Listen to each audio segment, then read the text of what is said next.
বিশ্ববিদ্যালয়ে স্থিতিশীলতা নষ্টকারীদের ছাড় নয় আমির খসরুর হুঁশিয়ারি।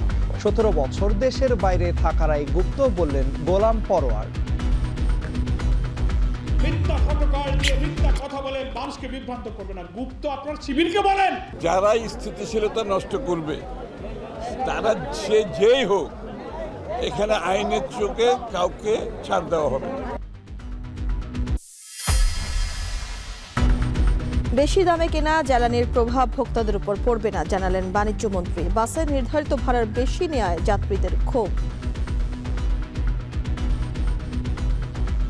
আগে ছিল 200 টাকা তারা গান, এখন 250 টাকা 300 টাকার নিচে যাচ্ছে না। আগে ধরেন 10 টাকা রাখতো, এখন আরো বেশি রাখে, মানে জিত করে ঝাড়ি মারে।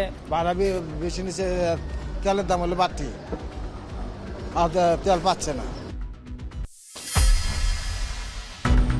জ্বালানির দাম বাড়ার প্রভাব বাজারে, ছুটির দিনে বাড়তি সবজি সহ আমিষের দর, পরিবহন ভাড়া বাড়ার অজুহাত বিক্রেতার।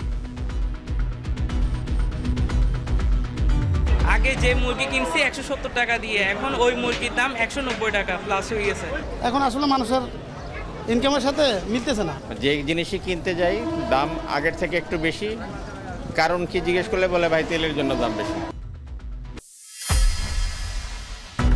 রোহিঙ্গাদের বাংলাদেশি পাসপোর্ট দেয়া উচিত নয় বলছেন প্রবাসী কল্যাণ প্রতিমন্ত্রী। দীর্ঘমেয়াদী সংকটের শঙ্কা। রোহিঙ্গারা তো আমাদের দেশের নাগরিক না, যারা আমাদের দেশের নাগরিক না তাদেরকে আমরা কেন পাসপোর্ট দেব? রোহিঙ্গাদের পাসপোর্ট প্রদানের বিষয়টি স্বল্পমেয়াদে যতটা প্রভাব বিস্তার করবে, এর দীর্ঘমেয়াদী প্রভাব অনেক বেশি গুরুত্বপূর্ণ। পাল্টাপাল্টি জাহাজ আটকে ওয়াশিংটন তেহরান, চরম উত্তেজনা। ভঙ্গুর যুদ্ধবিরতিতে জ্বালানি সংকটে গোটা বিশ্ব।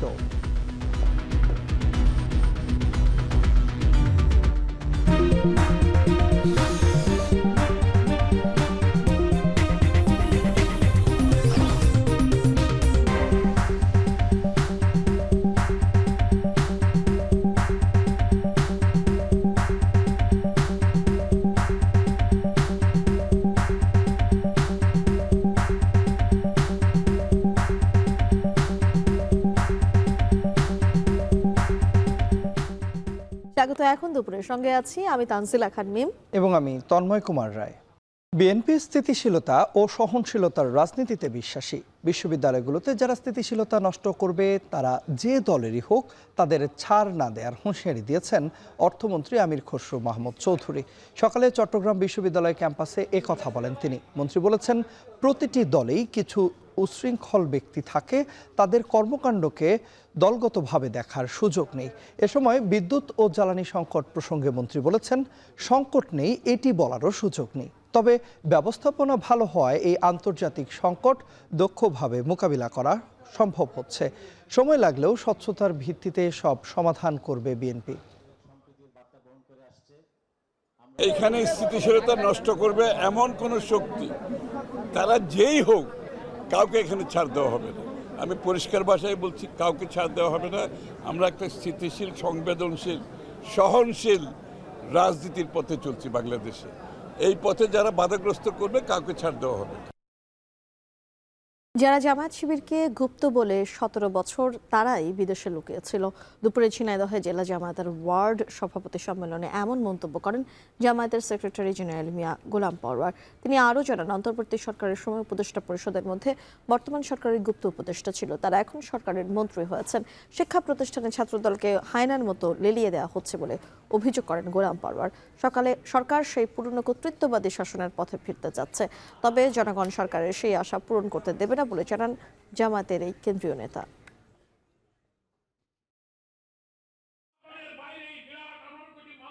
গুপ্ত আপনার শিবিরকে বলেন।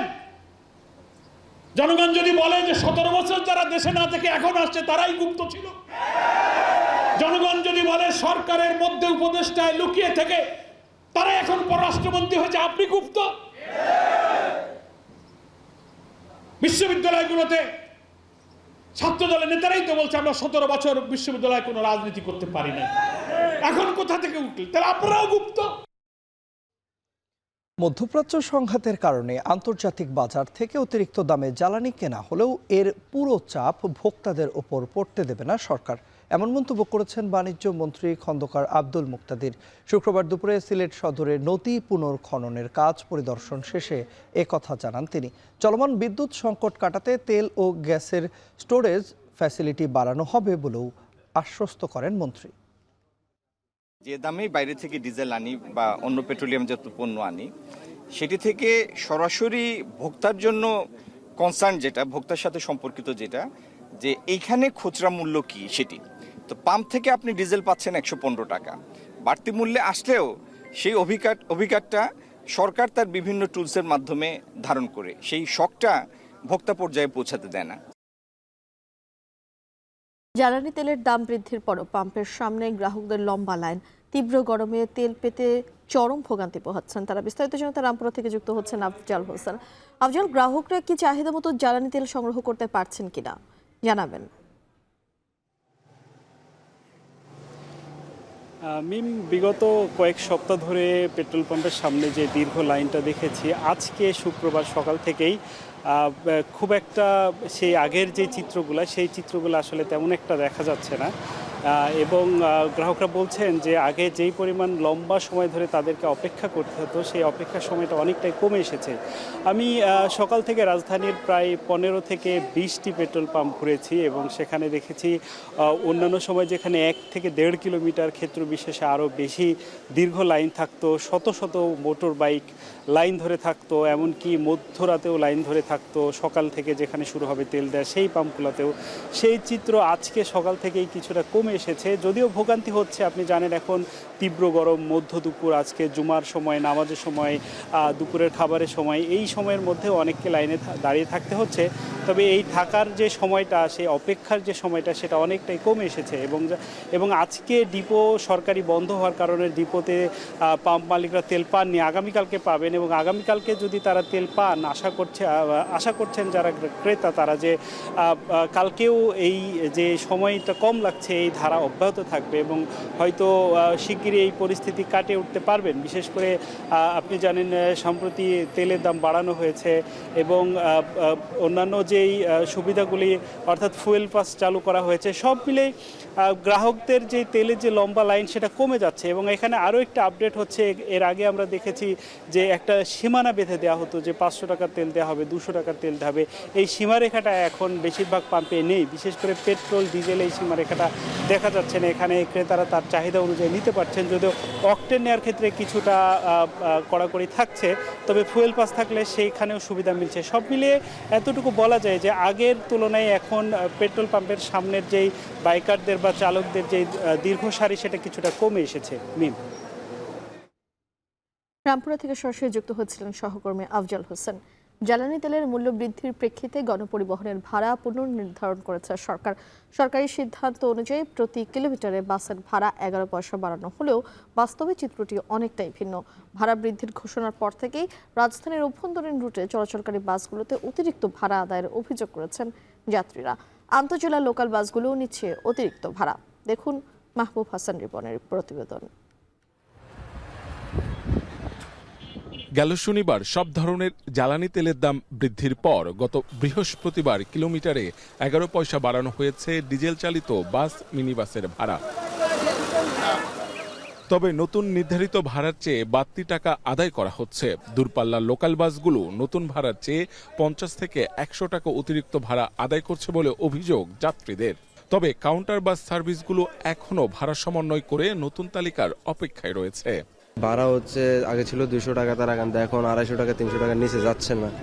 ওইটা যদি স্বাভাবিক হয় কিছুটা মনে করেন যে মানুষের ভোগান্তি থেকে কমবে। আমাদের উত্তরবঙ্গের ভাড়া এখনো বাড়ায় নেই, আগে যে ভাড়া ছিল সেই ভাড়াই আছে।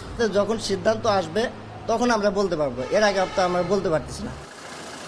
রাজধানীর ভেতরে চলাচলকারী বাসগুলো রুট ভেদে 5 থেকে 10 টাকা অতিরিক্ত ভাড়া আদায় করছেন অভিযোগ যাত্রীদের। আগে নিচ থেকেই 10 টাকা চাইতো, আর এখন জিজ্ঞেস করলে 30 টাকা। আমি বললাম এত বাড়ছে কেন? কোনো কথা নেই, 30 টাকাই দিতে হবে। ভাড়া বেশি নিচে, তেলের দাম হলে বাড়তি। এদিকে বাসের ভাড়া 11 পয়সা বৃদ্ধির সিদ্ধান্তের পর এখনো নতুন ভাড়ার চার্ট চূড়ান্ত করতে পারেনি বিআরটিএ। ভাড়া বৃদ্ধির নতুন চার্টের অপেক্ষায় পরিবহন সংশ্লিষ্টরা। মাহবুব হাসান রিপন, এখন, ঢাকা। দর্শক, আমরা প্রতিবেদনও দেখছিলাম জ্বালানি তেলের দাম বৃদ্ধির পর বাস ভাড়া সমন্বয় করা হয়েছে এবং প্রতি কিলোমিটারে বলা হচ্ছে যে 11 পয়সা করে সরকার যে নির্ধারণ করে দিয়েছে সেটি রয়েছে এবং নতুন নির্ধারিত ভাড়ার চেয়ে অতিরিক্ত অর্থ আদায়েরও অভিযোগ পাওয়া গিয়েছে। এই মুহূর্তে এ বিষয়ে বিস্তারিত জানাতে সায়দাবাদ বাস টার্মিনাল থেকে আমাদের সঙ্গে যুক্ত আছেন সহকর্মী মাহবুব হাসান রিপন। যাচ্ছি রিপনের কাছে। রিপন, কোন রুটে কত টাকা ভাড়া নেওয়া হচ্ছে এবং একই সঙ্গে যাত্রী এবং পরিবহন সংশ্লিষ্ট যারা রয়েছেন তারা কি বলছেন, বিস্তারিত জানাবেন।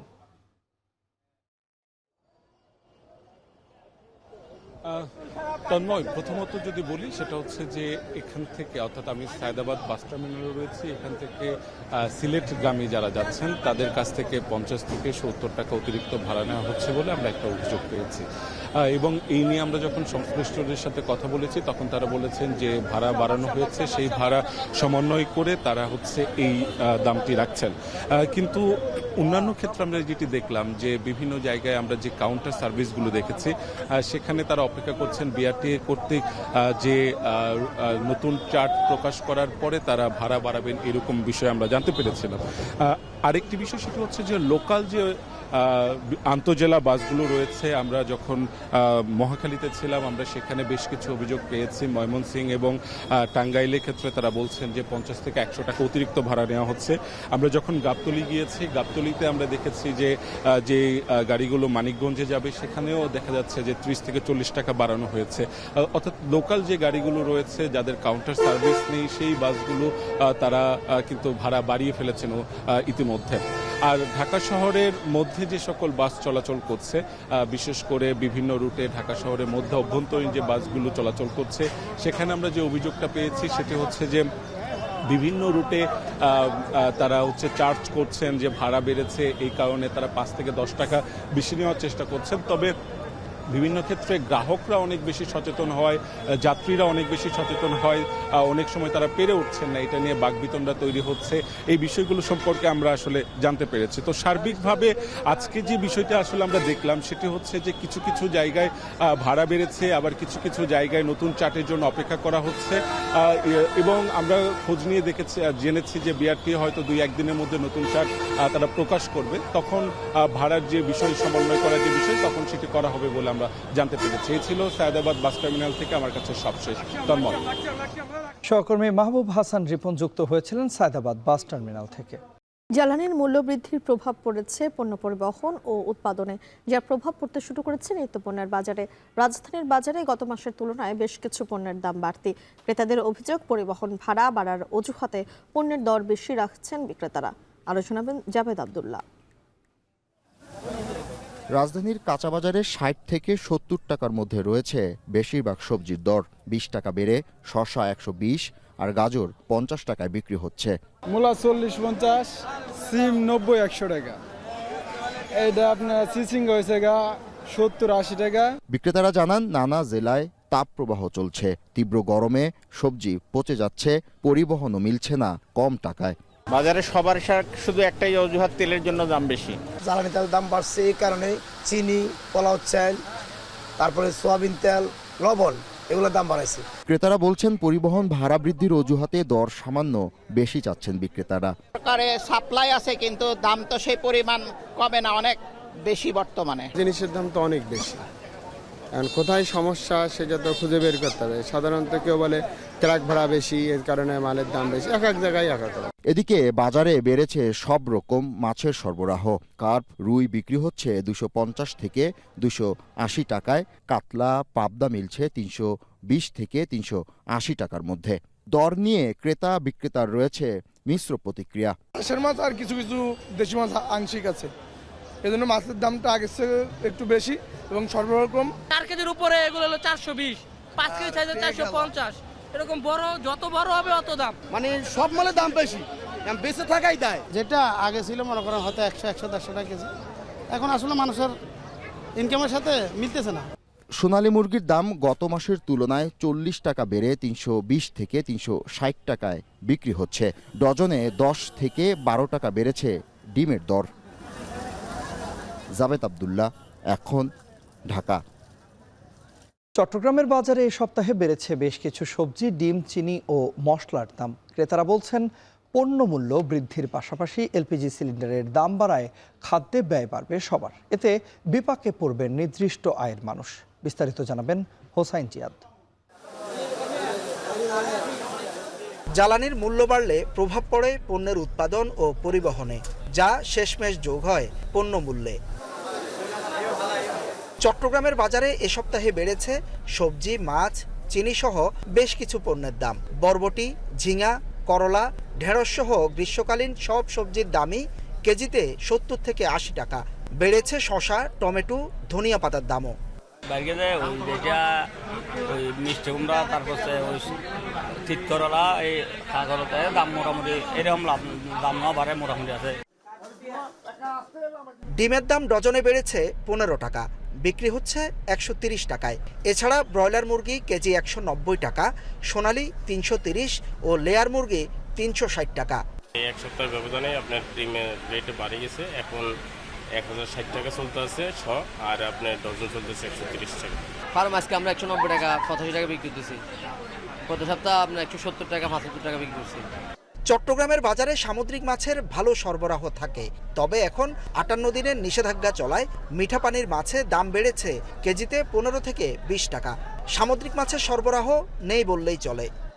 25 তারিখে কাপ্তাই বন্ধ করে দিচ্ছে, যার কারণে মাছের দাম আপনার 10-20 টাকায় বাড়বে। সামুদ্রিক মাছ বন্ধের কারণে আমাদের যেগুলো পুষ্করণী মাছ আছে ওই মাছের উপরে একটু চাপ পড়ছে। 1 মাস পরেই আসছে কোরবানির ঈদ। মুদি দোকানে মশলা পণ্যের সমাহার। ধাপে ধাপে বাড়ছে এলাচ, দারুচিনি সহ কয়েকটি মশলার দর। তবে এ সপ্তাহে বস্তায় 50 টাকা বেড়ে গেছে চিনির দাম। মশলা বাজার আপাতত আগে যে রেটে আছে এখনো ওই রেট আছে। জ্বালানি যেতে পারছে, এটার সাথে অত কিছুটা অসুবিধার জন্য হতে পারে। একই সাথে জ্বালানির মূল্য ও এলপিজির মূল্য বাড়ার সরাসরি প্রভাব পড়েছে মানুষের জীবনযাত্রায়। নিত্যপণ্যের দাম, ভাড়া বৃদ্ধি ও আমদানি পণ্যের মূল্য বৃদ্ধি ভোগাবে নির্দিষ্ট আয়ের মানুষকে। হোসাইন জিয়াদ, এখন চট্টগ্রাম। 70 দশকে মিয়ানমার থেকে বাস্তুচ্যুত কিছু রোহিঙ্গা নাগরিক বাংলাদেশের পাসপোর্ট নিয়ে গিয়েছিলেন সৌদি আরব। ধীরে ধীরে বৃদ্ধি পায় এই জনগোষ্ঠী। কয়েক বছর ধরে যেসব রোহিঙ্গাদের পাসপোর্ট নবায়নের জন্য বাংলাদেশকে চাপ দিচ্ছে দেশটি, এবার 69,000 রোহিঙ্গাকে পাসপোর্ট দেওয়ার সরকারি সিদ্ধান্তে আবারও আলোচনার বিষয়টি। এই সিদ্ধান্ত নতুন করে দীর্ঘমেয়াদী সংকট তৈরি করতে পারে বলছেন আন্তর্জাতিক অভিবাসন বিশ্লেষকরা। বিস্তারিত থাকছে কামরুল হাসান জনের প্রতিবেদনে। প্রায় 50 বছর আগে মিয়ানমার থেকে বাস্তুচ্যুত কিছু রোহিঙ্গা বাংলাদেশের পাসপোর্ট নিয়ে সৌদি আরবে প্রবেশের অনুমতি পান। তখন পাকিস্তান থেকেও কিছু রোহিঙ্গা একই প্রক্রিয়ায় দেশটিতে যাওয়ার সুযোগ পায়। 2010 সাল থেকে এসব রোহিঙ্গাদের পাসপোর্ট নবায়ন করার জন্য বাংলাদেশকে চাপ দেওয়া শুরু করে দেশটি। নানা ধরনের সংকটে এই প্রক্রিয়া ধীর গতিতে চলে যায়। তবে বাংলাদেশি নথিপত্র থাকা রোহিঙ্গাদের দ্রুত পাসপোর্ট দেওয়ার সিদ্ধান্তে আবারও আলোচনায় বিষয়টি। পাকিস্তান থেকে যারা রোহিঙ্গা যারা পাকিস্তানি পাসপোর্ট দিয়ে সৌদি আরবে নিয়ে গেছে, তাদের ওই পাসপোর্টের নাম্বারের আগে বিআর লেখা আছে, মানে বার্মিজ রোহিঙ্গা, যাতে তারা স্টেটও আইডেন্টিফাই করতে পারে যে এরা কোন পাসপোর্টে বা ব্যাকগ্রাউন্ডটা কী। কিন্তু আমাদের বাংলাদেশ যারা সেই সময় পাসপোর্টগুলি তাদের ইস্যু করেছিল, কোনো সেরকম সেপারেট কোনো মার্কিং বা আইডেন্টিফিকেশন রাখেনি। 2022 সালে 69,000 রোহিঙ্গার হাতে পাসপোর্ট না থাকার কথা উল্লেখ করে সৌদি আরব। এরপর আওয়ামী সরকারের সিদ্ধান্তে জেদ্দা বাংলাদেশ কনসুলেট শুরু করে পাসপোর্ট প্রদান প্রক্রিয়া। 2.5 বছরে লাল সবুজের এমআরপি পাসপোর্ট পায় 21,000-এর বেশি রোহিঙ্গা। মানবাধিকার ও আন্তর্জাতিক অভিবাসন বিশ্লেষকরা বলছেন, নতুন করে পাসপোর্ট দেওয়ার এই সিদ্ধান্ত সরকারের জন্য দীর্ঘমেয়াদী চিন্তার কারণ হতে পারে। রোহিঙ্গাদের এই পাসপোর্ট প্রাপ্তির বিষয়টি যদি একটি পুল ফ্যাক্টর হিসেবে কাজ করে, তাহলে তা ভবিষ্যতে বাংলাদেশ সরকারের জন্য চিন্তার কারণ হয়ে দাঁড়াতে পারে। এবং দ্বিতীয়ত, অভিবাসী কর্মী প্রেরণকারী দেশ হিসেবে এটি বাংলাদেশের দর কষাকষি ক্ষমতাকে নেতিবাচকভাবে প্রভাবিত করতে পারে। আমরা নিজেদের বহু ধরনের সমস্যায় জর্জরিত, তার ভিতরে এই আবার নতুন করে এই জর্জরিতের বারবার কি আমরা এগুলো করবো? এটা কোনো মতে আমি মনে করি এটা এই বিষয় নিয়ে দ্বিপাক্ষিক কথা বলা উচিত সরকারের, এবং সরকারের একেবারে শক্ত থাকা উচিত। রোহিঙ্গাদের পাসপোর্ট নতুন করে সংকট তৈরি করবে কিনা জানতে চাইলে প্রবাসী কল্যাণ প্রতিমন্ত্রী বলেন, অন্য দেশের নাগরিকদের বাংলাদেশের পাসপোর্ট দেয়া উচিত নয়। তবে সংশ্লিষ্ট দায়িত্বপ্রাপ্তরা বিষয়টি বিবেচনা করবেন। এটা কিন্তু গত সরকারের সময় এরকম কিছু ঘটনা ঘটেছিল যে রোহিঙ্গাদেরকে অন্য দেশের বা চাপের কারণে কিছু পাসপোর্ট দেওয়া হয়েছিল। রোহিঙ্গারা তো আমাদের দেশের নাগরিক না, যারা আমাদের দেশের নাগরিক না তাদেরকে আমরা কেন পাসপোর্ট দেবো? এটা তো আমাদের মৌলিক একটা অবস্থান। আশা করি যারা দায়িত্বে আছেন তারা অবশ্যই সব কিছু বিচার বিবেচনা করেই একটা সঠিক সিদ্ধান্ত নেবেন। যাচাই বাছাইয়ের শর্তে দুই দেশ সম্মত থাকায় এই বিষয়ে ইতিবাচক সমাধানের দিকে এগোনোর পরামর্শ এই সাবেক কূটনৈতিকের। সংকট এড়াতে পাসপোর্ট দেওয়ার আগে রোহিঙ্গাদের চিহ্নিত করার উপর জোর দিচ্ছেন তিনি। পাকিস্তান যেভাবে করেছে যে বিআর লিখে তারপর তারা পাসপোর্টগুলি, আমাদেরও সেরকম একটা আইডেন্টিফাই করে তাদের পাসপোর্ট দেওয়া উচিত বলে আমি মনে করি।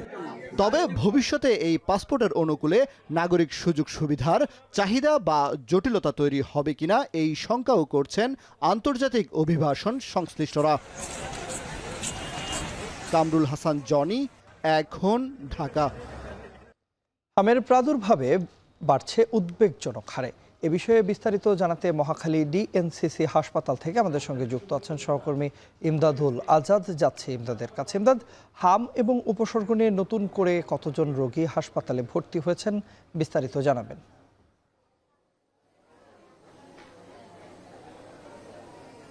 তন্ময়, আমরা ডিএনসিসি এখানে, এটা একটা ডেডিকেটেড হাসপাতাল, মহাখালীর সংক্রামক ব্যাধি হাসপাতাল হলেও এটা আপাতত হামের জন্য ডেডিকেটেড হাসপাতাল। এই হাসপাতালের সর্বশেষ যদি আমি 24 ঘন্টার কথা বলি, যে হামে আক্রান্ত হয়ে বা হামের উপসর্গ নিয়ে সর্বশেষ 24 ঘন্টায় 120 জন রোগী ভর্তি হয়েছেন এবং সব মিলিয়ে এই হাসপাতালে 400 জনের মতো রোগী ভর্তি আছেন।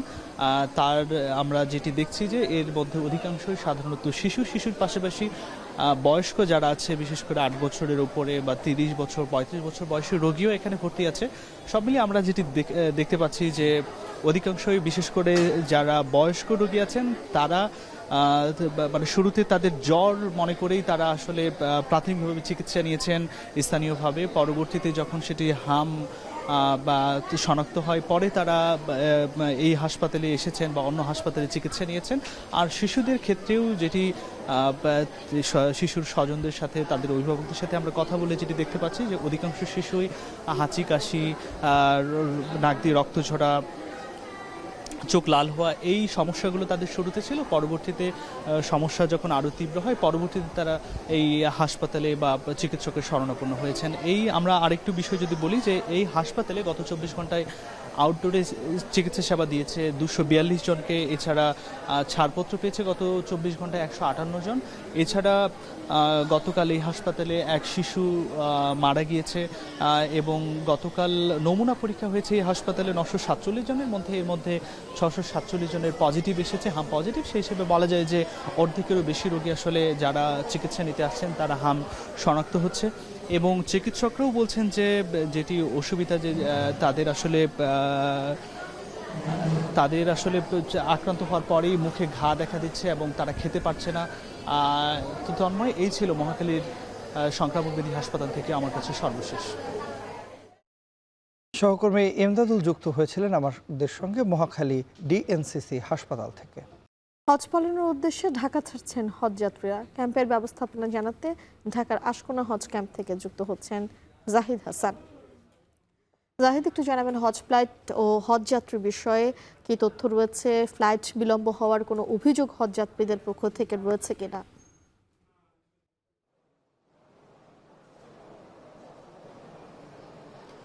মিম, আশকোনা হজ ক্যাম্প থেকে যাত্রীরা আজকে 7ম দিনের মতো ঢাকা ছেড়ে যাচ্ছেন সৌদি আরবের উদ্দেশ্যে। আজকে সারাদিনে 24 ঘন্টার মধ্যে 7টি ফ্লাইট ছেড়ে যাওয়ার নির্ধারিত রয়েছে এবং এর মধ্যে 4টি ফ্লাইট ইতিমধ্যে ছেড়ে গেছে এবং আজকে 7টি ফ্লাইটে 2926 জন যাত্রী ঢাকা ছেড়ে যাবেন এবং ইতিমধ্যেই 78,000 যাত্রীর মধ্যে প্রায় 31,238 জন হজ যাত্রী তারা এই 7 দিনে ঢাকা ছেড়ে গেছেন সৌদি আরবের উদ্দেশ্যে পবিত্র হজ পালনের জন্য। এবং আশকোনা হজ ক্যাম্পের এবছরের ব্যবস্থাপনা নিয়ে এখন পর্যন্ত হজ যাত্রীদের মধ্যে বড় ধরনের কোনো অভিযোগ, অনিয়মের যেটি রয়েছে তা পাওয়া যায়নি। অনেকগুলো যারা হজ যাত্রী রয়েছেন, হজের উদ্দেশ্যে যারা রওনা দেবেন, এই আশকোনা হজ ক্যাম্পে অবস্থান করছেন, তাদের সঙ্গে কথা বলেছি।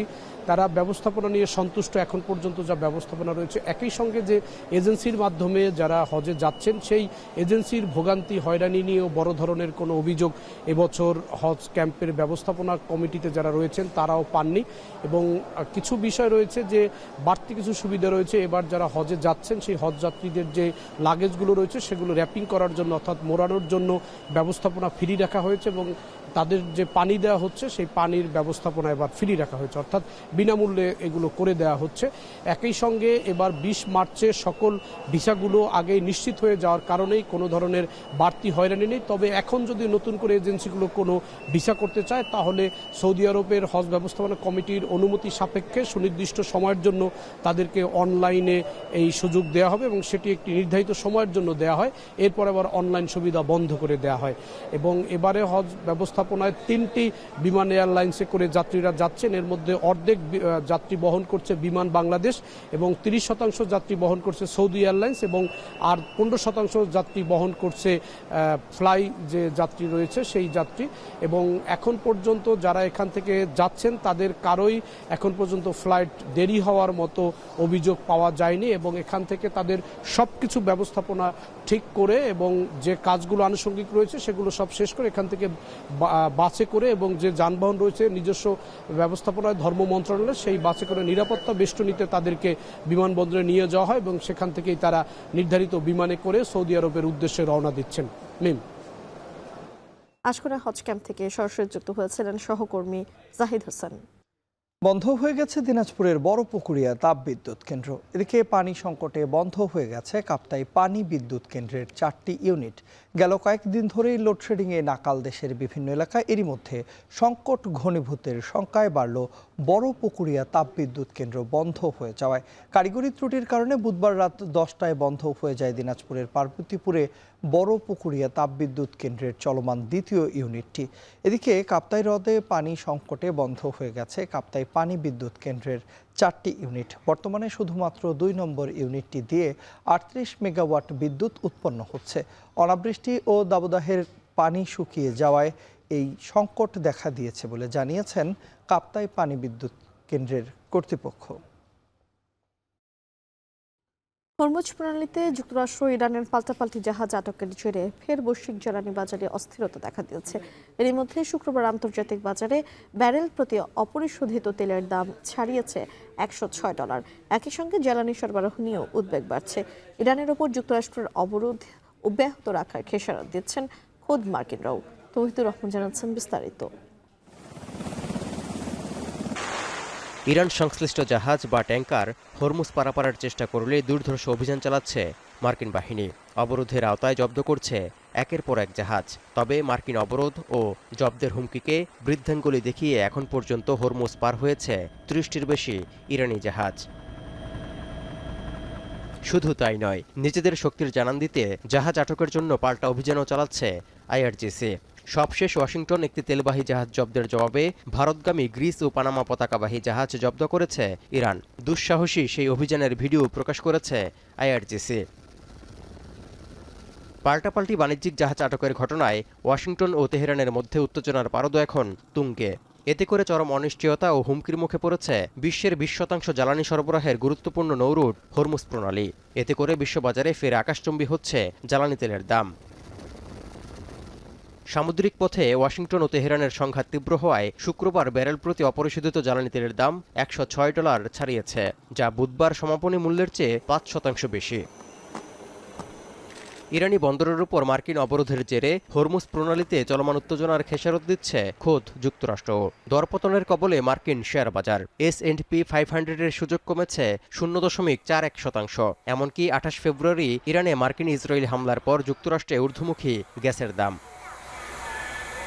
পরিসংখ্যান তথ্য বলছে যুদ্ধের আগের তুলনায় গ্যাসের জন্য বর্তমানে প্রায় 35% বেশি মূল্য পরিশোধ করতে হচ্ছে মার্কিনদের, যা 1967 সালের পর সর্বোচ্চ।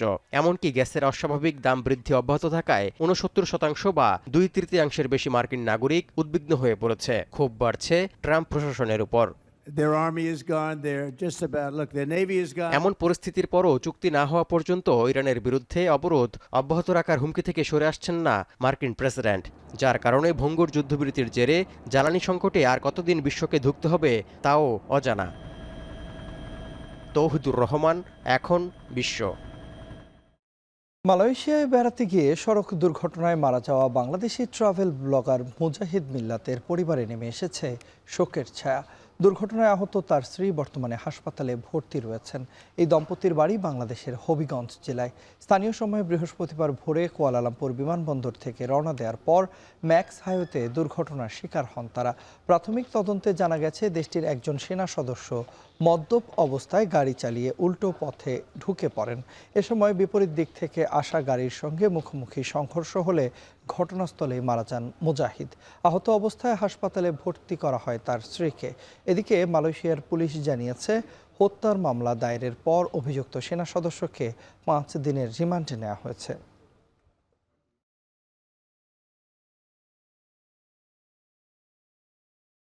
ক্যালেন্ডারের পাতায় 48 দিন পরে ফুটবল বিশ্বকাপ, এক শিরোপা আর ফুটবল বিশ্বের শ্রেষ্ঠত্বের স্বীকৃতি পেতে মাঠে নামে 48 দেশ, যার মীমাংসা হবে মেটলাইফ স্টেডিয়ামে 19 জুলাইয়ের ফাইনালে। The greatest show on earth বিগত 96 বছরে দেখেছে কালজয়ী সব ফাইনাল। তেমনই কিছু ফাইনালের গল্প মাহফুজ আহমেদের প্রতিবেদনে।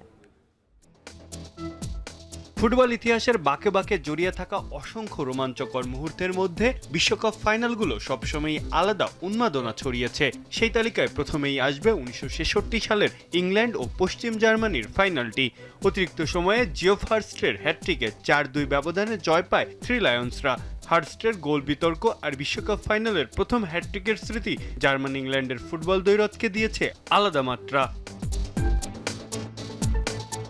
1970 সালের ব্রাজিল অনেকের মতেই বিশ্বকাপের ইতিহাসের সেরা দল। ফাইনালে 4-1 ব্যবধানে ইতালিকে হারিয়ে শিরোপা জয় করেছিল সেলেসাওরা। পেলের জাদুকারী ফুটবল এবং কার্লোস আলবার্তোর সেই দর্শনীয় গোল সাম্বা ফুটবলের শ্রেষ্ঠত্ব প্রমাণ করেছিল।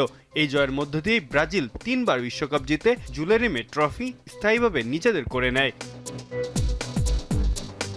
1986 সালে আর্জেন্টিনা ও পশ্চিম জার্মানির মধ্যকার 3-2 ব্যবধানের ফাইনালটি ছিল দিয়েগো মারাদোনার একাধিপত্যের চূড়ান্ত রূপ।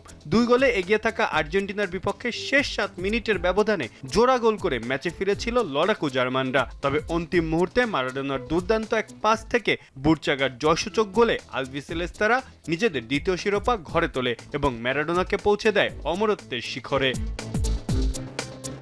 1998 বিশ্বকাপের ফাইনাল ছিল সর্বকালের অন্যতম 2 সেরা লড়াই। ফ্রান্সের জিদান আর ব্রাজিলের রোনালদোর মাঝে জয় পেয়েছিলেন ফরাসি রাজপুত্রই। জিদানের জোড়া হেড আর পেটিটের গোলে উড়ন্ত ব্রাজিলকে 3-0 গোলে হারিয়ে প্রথম শিরোপার স্বাদ পায় ফ্রান্স। 2022 সালের কাতার বিশ্বকাপের ফাইনালকে গণ্য করা হয় ইতিহাসের সবচেয়ে নাটকীয় হিসাবে। লিওনেল মেসির জাদুগারী পারফরমেন্সের বিপরীতে কিলিয়ান এমবাপ্পের হ্যাটট্রিক ম্যাচটিকে 3-3 সমতায় নিয়ে যায়। শ্বাসরুদ্ধকর লড়াইয়ে শেষ পর্যন্ত ভাগ্য গড়ে দেয় এমি মার্টিনেজের বীরত্ব আর ঘটনাবহুল এক ট্রাইবেকার। মাহফুজ আহমেদ, এখন।